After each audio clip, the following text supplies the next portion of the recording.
Good evening, everybody. Uneducated Economist here. So I wanted to talk about lumber today. I've been watching a few videos talking about lumber, and I read a few articles, and it just amazes me some of the information that just keeps getting rehashed over and over and over again. Now, I want to cover some of the things that people have talked about as far as lumber, and I want to give you some information that I feel is probably the most realistic thing that has taken place with these lumber prices. Now, what I want to address first is the lumber fires. I've heard a lot of people talk about lumber fires or the lumber mills that have burned down. Let's talk about that for a minute. I went and watched some videos, read some articles, and then I went and tried to find some information through my channels.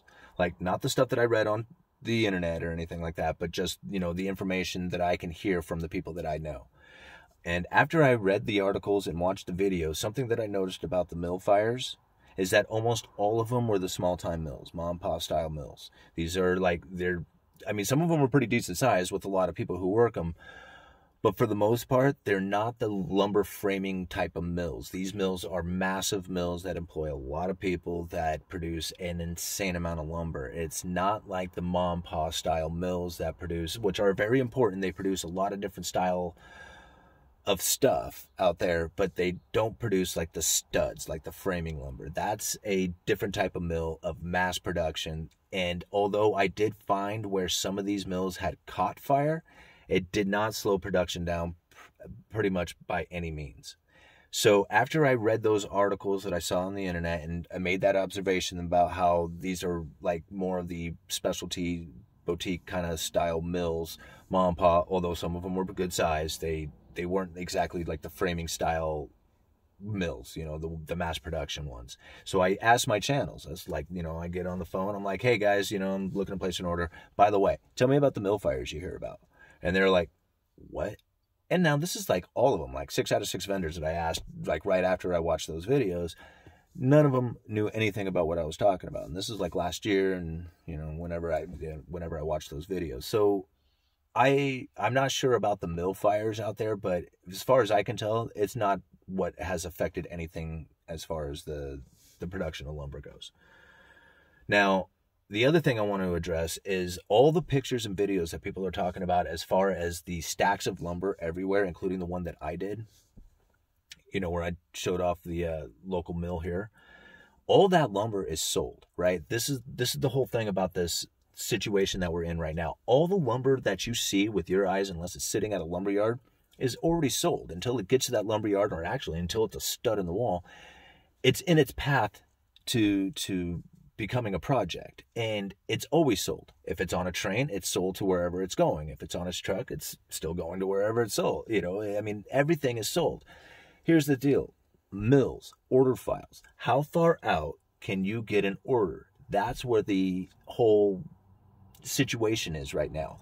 That order file is like 8 weeks. So the time that you put an order in with the mill, they're like, yeah, by the time we get through this, it'll be about 8 weeks. So your order is 8 weeks out. So all that lumber that you see out there, it's got a place to go. It just needs to get there, and it's having trouble getting through this country because we have had this supply chain breakdown.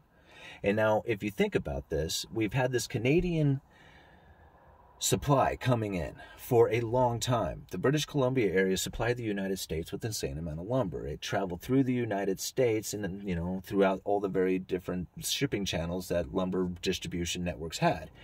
Now, they shut down. They shut down production up there. Well, they didn't really shut it down. What ended up happening was that they were in a salvage mode. They had bug infestations, wildfires. They needed to go get those logs before they rotted. Now they cut them up and sent them down to the United States, essentially. That has ended. That salvage mode came to an end. In the British Columbia area, that logging industry is not going to come back in the sense that it was in for another 30 to 40 years. They do produce lumber up there. It does come down from the British Columbia area, but not in the sense that it once did. That has shifted down to the southern part of the United States. And now trying to get that lumber through the United States has become very cumbersome. It's difficult. It's trying to get it through, and it's landing in some areas where it's flowing to it, but then other areas remain dry. So it's very clunky trying to get it through. And so the demand still presents itself as far as like a shortage, but there's really no shortage. The production is just trying to get its way through the system. Now, when it comes to price, this has driven me crazy because I cannot figure out why the price moves like it does. And now people are like, man, it's really easy, dude. The destruction of the dollar, supply and demand, all this. Okay. Yeah, I'm sure I haven't already thought of all that stuff. Here's the thing. Last year on George Gammon's show, I was talking about 4x4s, pressure treated, in short supply. I said, I can't get my hands on these 4x4s. I don't get it. The prices? Well, they weren't like high by any means. I mean, they were like, they were going up, but they weren't like, anything that was like crazy. They were just like, it was just average pricing, but I couldn't get my hands on it. So if you were thinking about supply and demand, then that should have made like 4x4s worth all the money in the world because you couldn't get them at all. I mean, people were like, literally, I got a phone call one day and it was just like, yeah, well, the Home Depot's out of them. I mean, it was boom, boom, boom. 4x4s were gone. I mean, they went to there was only a handful of lumber yards in my area. Once one of them was out, we're on one end of the county. The next one is all the way on the far end of the county. So there was only 2 places to go after that. And then everybody was wiped out and there was no availability for a long time.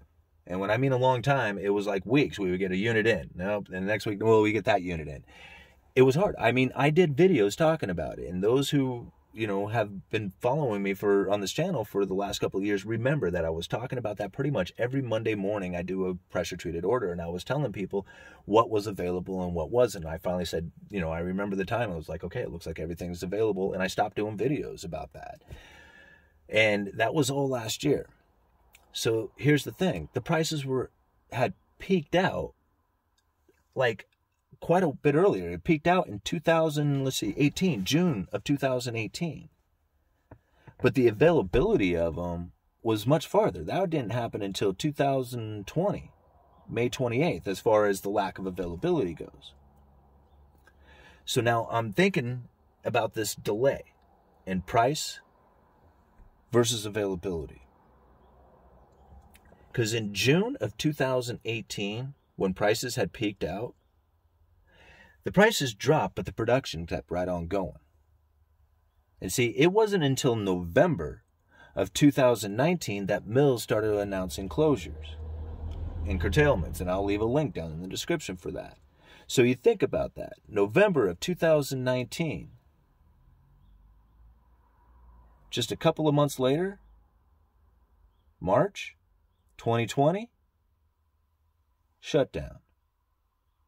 So not only just a couple of months ahead of time did mills announce that they were going to be curtailing development and shutting down, then it came into COVID and they really shut down. And production fell. Bang. And it went down, down, down along with the price. Think about this, guys. Availability was disappearing and the price was low. Because really the price was dealing with the fact that there was production going all the way up until November of 2019. So all this production from all this months and months and months earlier was still through the pipeline coming in. Even though there was curtailments and shutdowns taking place, all that material was still flowing through. Still showing up to the lumber yards. Still taking place. Right? Until May 28th, when I did that video with George Gammon. And all that lumber had pretty much made its way through the system. And the curtailments and everything were now affecting the availability of it. So now, here we are, a year later, and the prices are through the roof. Why? Because a year ago, the production was almost nothing. There was no 4x4s. It was hard to get plywood. It was hard to get lumber. So now we look at plywood today. There's a little bit different story going on there because of the MDI resin shortage. But just thinking about the lumber itself, I can get all the lumber. I can get the 4x4s. I can get pretty much anything out there. It's not easy to get. I mean, the units are expensive. You have to pull them from the warehouse. If you want to get a truckload, it takes 8 weeks. But there's lumber out there for sale. I mean, I got every unit is, you know, in my yard. I have it. I even have OSB. It's expensive, but I got it. Last year, I didn't have it. I didn't have the 4x4s. I didn't have the decking. I didn't have a lot of stuff in the yard. Prices weren't crazy, though. This year I have it, but prices are crazy. It's because it's dealing with the inventory shortage from last year. Prices seem to lag by about a year. I really want somebody, there's people out there who know how to do this graph on it, who can graph this out to see if I'm right on it or not. And I would love to see it. I just thought about this morning, drove me nuts all day thinking about it, went back and found some videos, which I'm going to leave a link down in the description for. And I really do see it that way, that there is a lag time between the peak pricing and the availability of it. I mean, it seems to be about a year or so. And it's hard to, like, you know, try and imagine, because a lot of people, like I said, a lot of people, like, they forget so quickly. Like, I asked everybody, I was like, remember when we were out of 4x4s last year? And they're like, oh yeah, kind of. What do you mean kind of? You remember how difficult it was to try and do our, you know, sell a deck package? And they're, you know, I mean, it's like it's so easily forgot. Everybody was so worried about, like, you know, the pandemic and everything getting locked down and stuff. They just kind of forget what was taking place. So good thing I have these videos so you can go back and watch them. But that's what I see. And so I'm assuming now that the production is starting to pick back up and that the availability is starting to come back online, that at some point here, there's going to be that year lag that is going to start kicking in. And I'm almost wondering if it isn't already started. I mean, I started getting my pressure treated back in, well, let's see. It ended up being May of 2008, and I think it was probably a good 6 weeks, 7 weeks of shortages. So what, 2 months went by? So what, here in about 2, 3, 4 months or so, we ought to start seeing the prices, like, really reflecting the downward turn, which we may already have started seeing. I mean, I was looking at, like, a lot of people just look at the current futures contract, like the May contract, which is going to close here in a couple of days.